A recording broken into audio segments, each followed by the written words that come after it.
Now, one of the best things about starting an expat life in Korea is that you'll be standing out from the locals and experiencing the new of everything around you. You may discover some of the small doses of new joys you could never have experienced back home. Being an expat in Korea also allows you the freedom to travel or live within or outside the country pretty easily. You'll be able to experience all the different seasons, events, foods, activities, and more. That only happens at certain times of the year. Hello everyone, this is Ronan Blue, and today's topic would be on the 8 best reasons to retire to South Korea in 2022. Hear all of the points till the end of the vlog to see whether this would be your country of retirement destination. Just as a disclaimer, the information provided is a general guide and to be used for educational purposes only. Although South Korea is not traditionally regarded as an expat destination, it's becoming increasingly popular. There's a new feeling of diversity, culture, and beauty growing among the international community.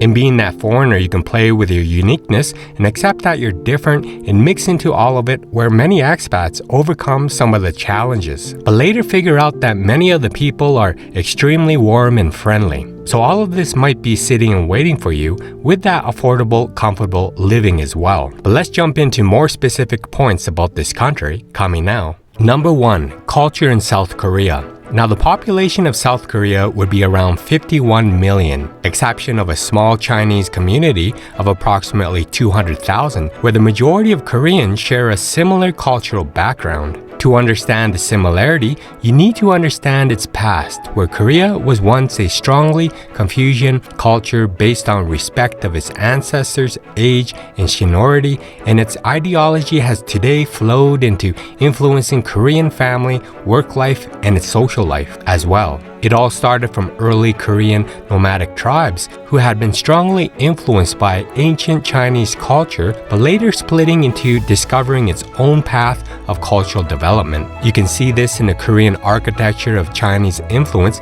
in old palaces, Buddhist temples, and Buddhist pagodas. But fast forwarding several hundreds of years later, what impactfully changed South Korea's identity forever was during and right after the Korean War from 1950 to 1953. South Korean society went through a rapid transformation. The population spiked more than doubling between the end of the war and the turn of the 21st century. Now, modern education developed rapidly with government involvement, and the growth of these educational institutions and their commercial and industrial enterprises in and around South Korea's major cities attracted an increasing number of rural people to urban areas. A huge emergence of the middle class formed. A new social change occurred that actually broke the back of traditional family living arrangements, and urban dwellers started living in apartments as nuclear families. The primary goal of the country was their commitment to economic development after the war that actually resulted in what became known as the miracle of the Han River.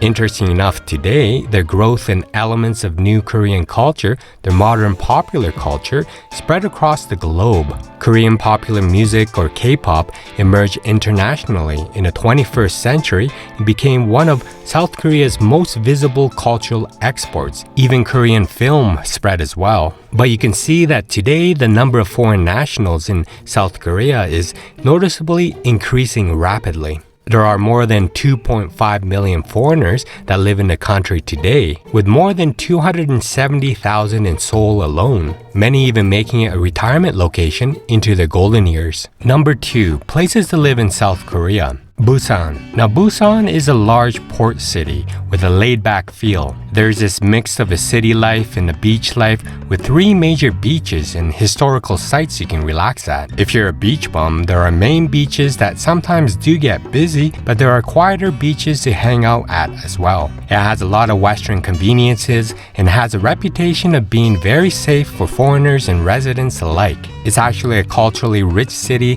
that has no shortage of festivals and cultural events as well. It's also a fashionable city with traditional markets and those popular restaurants as well. You'll find the shopping malls with popular department stores, and mixed up in it all, you'll find the local and foreign restaurants, movie theaters, indoor parks, commercial businesses, and lots of high-rise apartment buildings surrounding it. And all around, you'll find a mix of both the young and old professional Koreans and their families, many of which do speak English. There's also a mixture of some areas being more expensive than others, but the choices of apartment buildings is extensive, and you'll definitely find something in your price range. Gwangju. This area is located in the southwest province of the country and would be the 6th largest city that is about a 3-hour bus ride from Seoul. It's known as a pleasant place to live, kind of in the middle, that isn't too big of a city nor too rural. There's actually a thriving art scene. There's mountains and valleys for outdoor lovers, even a foodie's paradise, and a mixture of an international community as well. It's actually well known as a city of light and has one of the friendliest expat communities with clubs and events that make it easy to meet new people from around the world with the same interests. There's a ton of things to do around too to fill up your days with the traditional temples, the islands, of course the beaches, various national parks, bamboo forests, and even the green tea fields. It's balanced well and isn't overwhelming like Seoul, but it's still a big enough city always to have something to discover. It's a city that also doesn't really draw in too many tourists as well, and many expats say it's a pleasant place to live. Jeju City. Now, Jeju City is a small city on an island. It also has beautiful beaches and some UNESCO World Heritage sites as well. It's famous for its variety of seafood specialties, and many come to enjoy the area for its waterfalls, clear water, low crime rates, and its overall peaceful atmosphere. It also has a nickname as the Free International City, and it's the only city on the island that has an international airport as well as a seaport, even a second one in development. It's a population of around 660,000 people, and surprisingly enough, the small island attracts more than 15 million visitors a year, which is eye-opening compared to the population of the locals, where they sometimes get overwhelmed by it. Number 3, food in South Korea, bibimbap. Now this dish looks very decorative with its colors and a taste that equals. It was first created as a royal dish, but it slowly became a favorite staple lunch meal among Korean dishes, and is also a traditional dish of most Koreans to eat on the eve of the Lunar New Year. It can easily be tweaked for more or less spice. It actually uses 6 vegetables, but you can use whatever you have in your refrigerator or garden. It sits in this hot stone bowl filled with cooked rice, meat strips, and topped with vegetables, pickled Chinese radish, carrots, and mushrooms. But it's usually eaten with a rice dish with beef, but you can also top bibimbap with a fried egg sunny side up. It's a great dish for those who like the comfort in food bowls. Bulgogi. Bulgogi is another popular Korean dish with thinly sliced meat that has a smoky sweet flavor to it. You can enjoy it broiled, grilled, or stir-fried. You'll see lettuce wraps and spicy red pepper paste for wrapping and spicing up the meat. But the beef, pork belly, or chicken is marinated in soy sauce, sugar, and pear juice, making it sweet or spicy.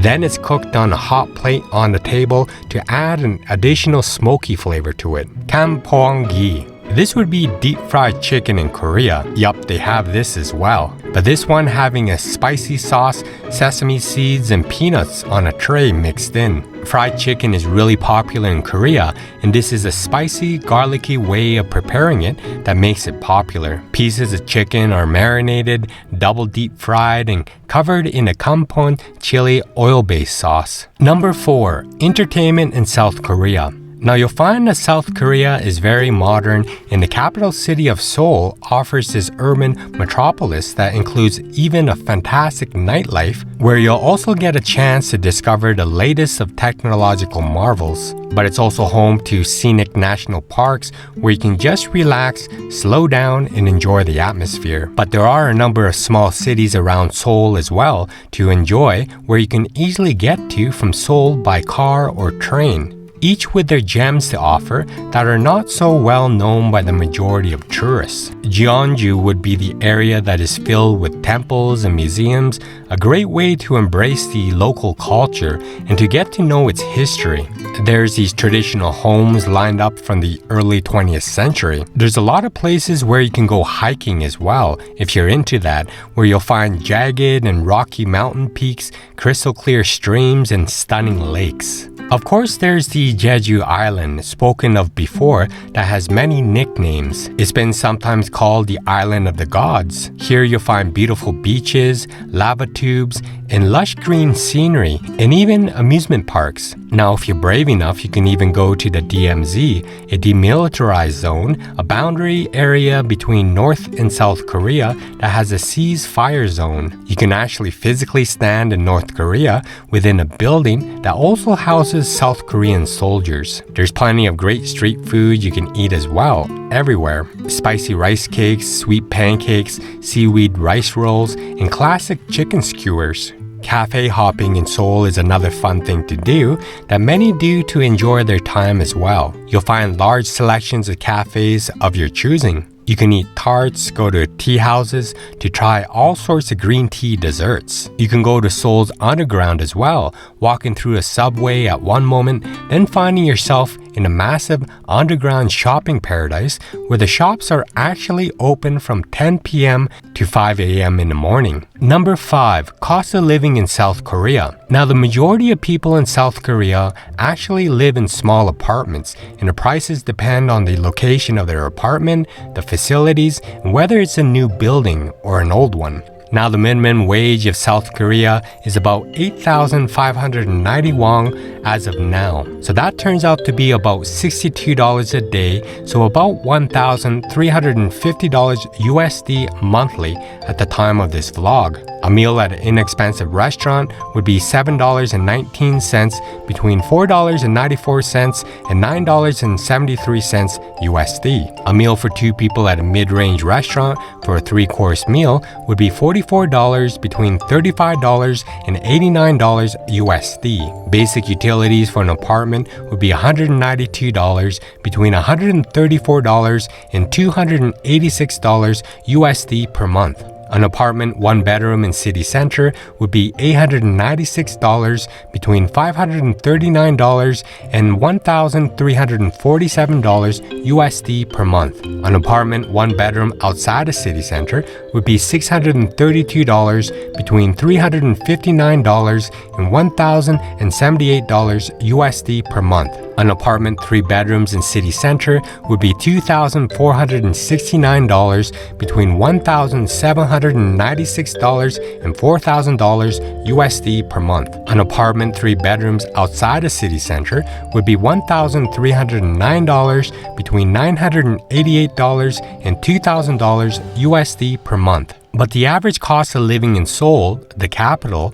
is actually about 1,600,000 won, with around 743,000 won used for rent and utilities. Seoul is actually included in the top 30% of the most expensive cities in the world, and first out of 87 cities in South Korea. Busan, on the other hand, being the second in population in Korea, has an average cost of living of about $1,287 with rent and utility, being around 476,000 won for a single person. But you'll have the option of living in a traditional house, apartment, or jittak. So anything outside of Seoul, you'll find that it drops in price and things get a lot cheaper, almost half the price of Seoul, especially in the older neighborhoods. Gas is about 10,000 won most months, apart from the winter when the gas-powered underfloor heating systems of most Korean buildings are in use. During those winter periods,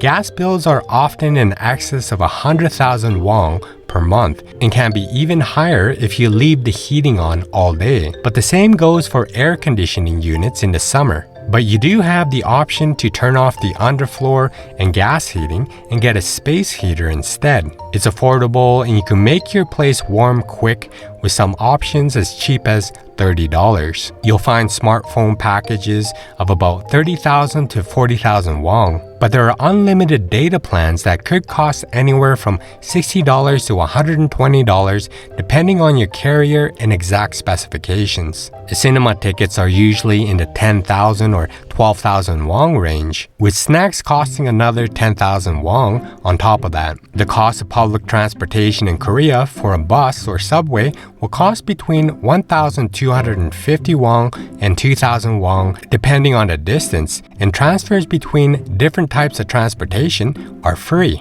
But if you do take public transportation every day, expect to be paying over $80 on public transport every month. Now, buses for traveling around the country are often around 20,000 won to 30,000 won, one way depending on the type of coach you take. The cost of food in South Korea is similar to many other developed countries. In fact, if you actually compare groceries in Seoul to Los Angeles, Seoul is actually 30% more expensive. But when it comes to eating out, Seoul is 45% cheaper, which makes it really interesting where most may choose to eat out more often, being cheaper than eating at home. You save time and you don't have to do the dishes either. When eating at home, you can expect to spend around $30 to $70 a week. And if you aren't a picky eater, you can really reduce this as well, especially if you're okay with eating foods based on rice, eggs, and cheap vegetables like mushrooms, onions, and potatoes. Then you can get away with spending less than $3 per meal.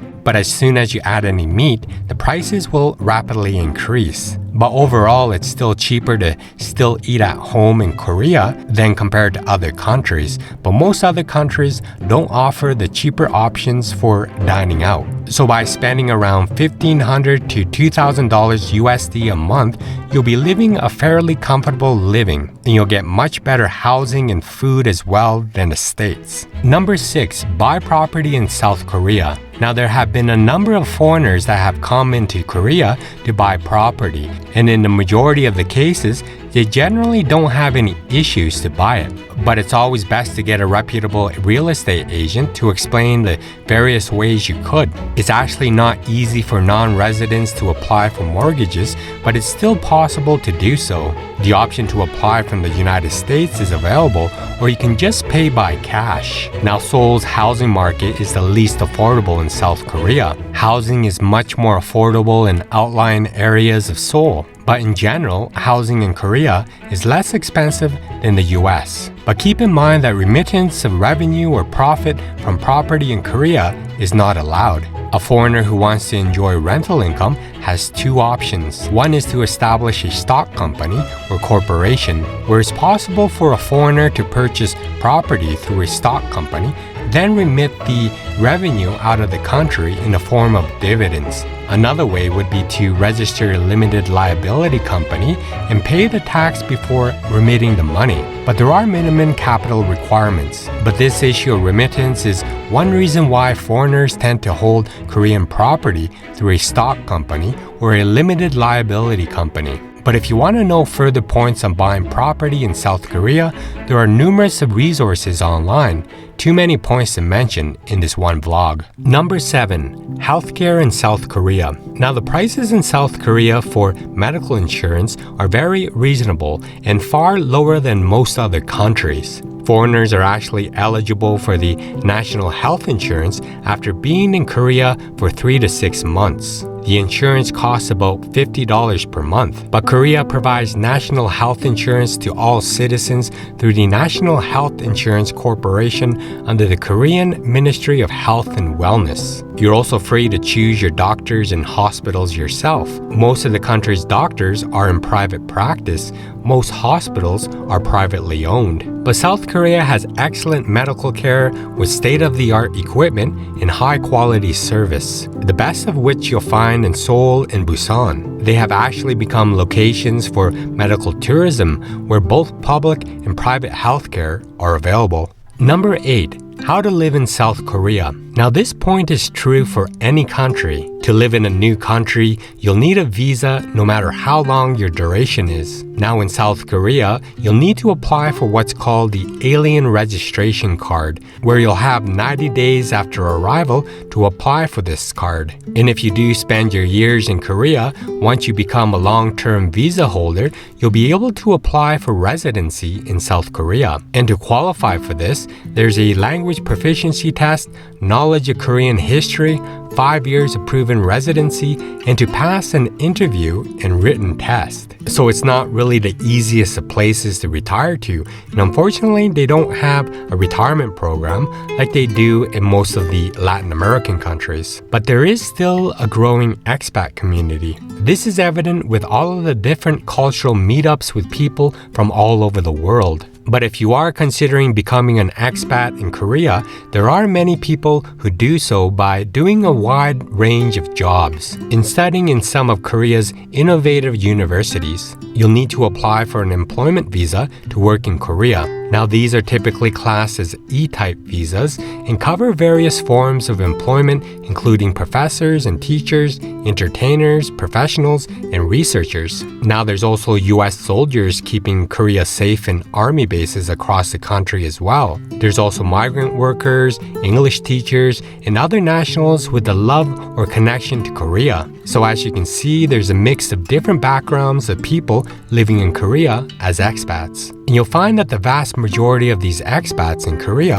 are from the surrounding areas of Asia, with more than 1 million of them being from China. And there's also nearly 250,000 people from the United States as well. The majority of people living in Korea as an expat live in or around Seoul, almost 60% in total.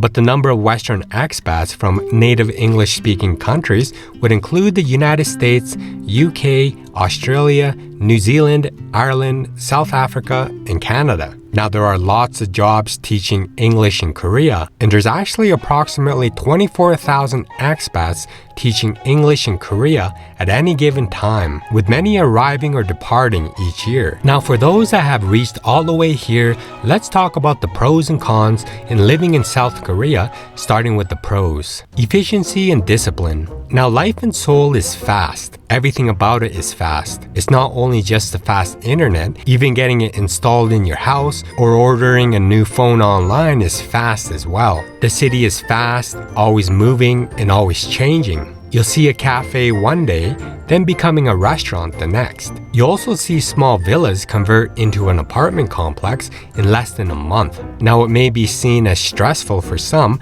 but if you're a person who loves a fast life, then South Korea might be for you. But if you do prefer a more relaxed life, then the reality is that South Korea might not be a good fit for you. Always something great to eat. Now, the food ranges from modern street food to classic Korean dishes, and you can walk around the traditional markets in South Korea until you find something, and you definitely will. No matter where you are in Korea, you'll be able to find some fantastic meals at great prices, even as low as $5 for a full meal. It's all affordable for everyone, plus Korean food is very well balanced with a good amount of vegetables and meat in every meal. Expat jobs and career prospects. Now, over the recent years, South Korea has seen significant economic growth, especially in industries such as electronics, telecommunications, and the car production. Now, many expats do work in these areas, but the majority of them have secured work prior to arriving in South Korea. But there's currently quite a high demand for native English speakers in South Korea, and many expats opt for jobs teaching English as a foreign language. There's also a Korean government nationwide scheme to place foreigners into public schools as well. But there are other resources available online to find jobs in Korea as well. But keep in mind that expat life in Korea will be easier if you can speak Korean, where you'll be offered more career opportunities. Social situations. You'll find that there's a strong sense of value and harmony in most social situations, showing proper respect to hold that comfortable atmosphere. There are many non-verbal communication that convey politeness, often in the form of paying attention to somebody's body language or listening to their tone of voice. Not only is this found among normal society, but it's also within the business setting as well, where it could be considered impolite or almost offensive to speak out against your superiors. And any kind of personal confrontation that leads to someone losing face is frowned upon. Crime and safety. When looking at major crimes, Korea is very safe. But there are petty crimes that are quite common depending on the type. But in most cases, the crimes that most people care about would be the homicide rates, theft, and scams. And Korea has a good record, and living in Seoul is usually very safe. But at 10 p.m., you can walk home from the station with peace of mind. The streets are usually still busy. The nature. Now, most major cities around the world have access to nature within its city's borders. Even in Seoul, there are options, and there are countless other smaller neighborhood mountains that can be climbed all in a day as well. There's plenty of places to see water as well. You can ride a bike, jog, or even windsurf. And the major parks are kept clean and very accessible, even with public transportation. Life as a foreigner. Now, you may think that this is a selfish perspective, but from a foreigner's view, there are some things that you'll never have to experience. What you should understand and may already know is that Korea is a high-pressure society with intense competition in all areas of life. You'll see Koreans working insanely long hours, being concerned over how the world around them perceives them, constantly learning new skills or improving upon already existing ones, as well as feeling pressured to find the perfect partner to marry. But as a foreigner, you won't have to share in those same expectations to the same degree as locals. You'll usually be able to go home on time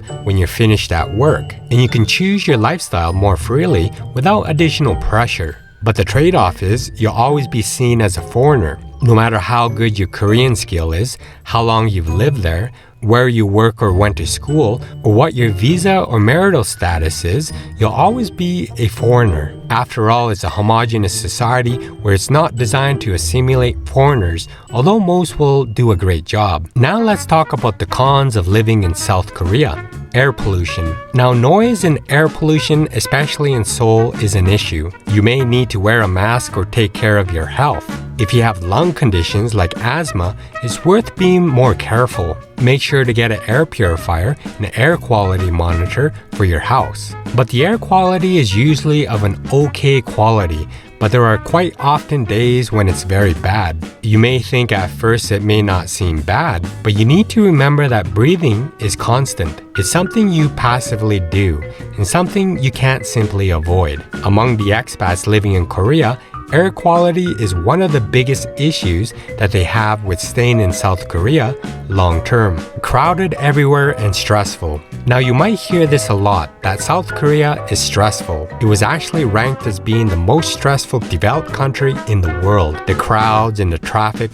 Some areas you'll find no different than any other large city, but there are areas where it's shoulder to shoulder at times, but this could be managed by avoiding the crowds or the peak hours. As for mental health, many of the mental health issues aren't even recognized in Korea. Women and societal expectations. Now, there are societal expectations for women to look beautiful in South Korea. Flawless appearances are expected and are perceived as crucial to a person's success in their career, relationships, and overall well-being. It's normal in commenting on another person's appearance, but for some foreigners who might feel protective or sensitive about their physical looks, South Korea's straightforward attitude to beauty might be a bit of a shock. Everything you do in this country depends on how you look. They will see whether you are taking care of yourself and comment on how skinny you are or how fat you've become. So there's a certain pressure to keep up with the beauty standards, especially for women who spend more on skincare, makeup, clothes, bags, and shoes, even if the high-quality brands also tends to be the more expensive ones. They really care about fashion and looking good in anyone's eyes. You have to be dressed up nicely all the time, even if you're just going down the block. Cultural differences. Now, this is a massive issue when living in Korea as an expat. The culture is wildly different from Western culture and many cultures around the world. You can of course read a book about it, but you probably still won't understand it. Culture flows so deeply through the hearts and minds of the citizens of the country that you'll need to spend a lifetime to really comprehend it. Even those that have lived in Korea still don't know, although you'll find that some say they do, but they actually still don't. It could be seen as frustrating at times when you accidentally or intentionally go against what's expected culturally, or people behave in a way that seems to make no sense to you. And it's hard to keep that mindset in checking and judging how one culture is wrong or right. But the clash between beliefs and ideals can lead to problems for expats living in Korea. Too much attention. Some foreigners get an overwhelming amount of attention, especially if you're Caucasian. At first, it might be fun, but anyone who doesn't like attention, this may not be the place for you. In Korea, it all depends on what you look like, but if you look different to Koreans, you'll get attention. The attention isn't in a negative form, but you often find people staring at you or just watching you walk past. But if you don't like standing out and getting random attention at times, then keep this in mind. So locals could be unknowingly rude. Perhaps worse than the questions are the looks, stares, and silent actions that illustrate a fear or an unease around foreigners, one that Koreans may not even realize they're demonstrating. Children will stop dead in their tracks when they see you, mouth open, pointing in your direction as if they've seen an alien beam down right in front of them. Some adults you'll find they jump back in shock when they come out of an elevator. But it all comes from South Korea being an extremely homogeneous country and being tall and shockingly exotic looking. But many expats just get used to this, being a little frustrating occasionally, but the Korean people usually don't mean anything by it and it's often unintentional, especially from the children. Work culture. Now, the work culture in South Korea is defined by swiftness and efficiency. You're silently expected of where you put in more hours at the office. There's also a strong hierarchy of age and position when it comes to interacting with seniors. Elders should be respected even if they don't respect the young ones in return. So for the average Korean, the work culture in Korea is very stressful and difficult. Working hours are far longer than most countries, and many companies don't know how to properly interact with and handle foreigners. If you can take a job within a Western company, then that is probably your best choice. But the work culture in Korea also affects the social pressure. Extremities of temperature. Now, the winters are usually long, cold, and dry, whereas summers are short, hot, and humid. Spring and autumn are pleasant but short in duration. So South Korea doesn't have moderate weather. Despite having 4 distinct seasons, the temperature differences between the hottest part of the summer and the depths of the winter are extreme. Moreover, spring and autumn only last a few weeks. Furthermore, you'll need to prepare for the yellow dust season, wherein there's a high increase of industrial pollutants, viruses, bacteria, and even heavy metals, pollutants that can severely affect one's health. But expat life in Korea could be challenging because you're an expat, but that could be said in any other country. There's actually some good sides to not being Korean in Korea, where you're not always expected to follow the cultural rules and people are less strict with you than they may be with fellow Koreans. There are also plenty of Koreans who want to talk and make friends with you because you're not Korean. So it gives you a good chance to meet new people. But living in South Korea really depends on your preferences. If you want an exciting, ever-changing, and fast-paced place to live, then it would be an ideal place to live. But it does have some of those issues like air pollution. But it's up to you to decide if the positives outweigh the negatives. Well, tell me what you think of the 8 best reasons to retire to South Korea in the comment section below. If you like this vlog, please don't forget to give me a like, subscribe if you haven't already, and hit that notification bell for more of my coming content here. Thank you for watching my vlog. Be free, gain wealth, and travel far.